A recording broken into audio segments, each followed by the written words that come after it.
The catastrophe became imminent in 1924. The might of Islam's Khilafah was no more. The world cornered the Muslims after depleting our core.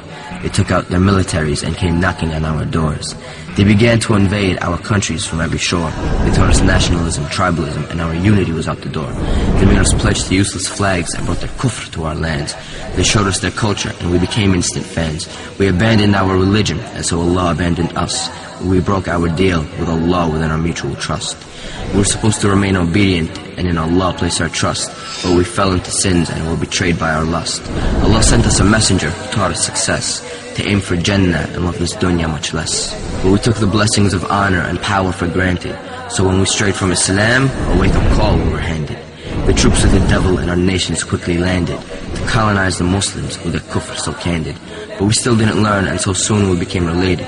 They were far from Allah and Islam is what they hated. We too loved this dunya and our iman had long faded. We didn't realize that the gates of Jannah are gated.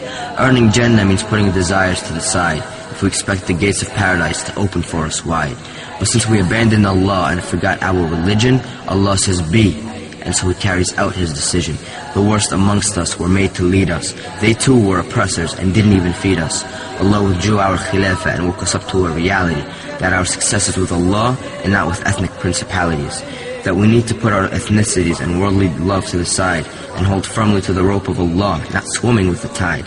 Our return success as an ummah resides in following the prophets and sahabas' lives, and learning about and adhering sternly to the Quran and the Sunnah, and implementing Allah's laws collectively as an ummah. To rise back to the top, we must return to our deen, beginning with our own individual beings, then moving on to our families, communities, and nations, establishing with Allah the best of relations.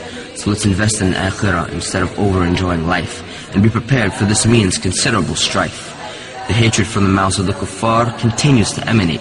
The time is for jihad, and salam to the believers who participate. Allah's Messenger sallallahu alayhi wasallam said that the kuffar would attack and Muslim blood would be shed. Because we're obsessed with the dunya and abandon jihad, that we love this life and would hate to be dead. And until we return to our deen, this condition remains, that we stand humiliated until we rethink our aims. We are here to establish Islam on this earth. So by the will of Allah, let's give Islam a rebirth.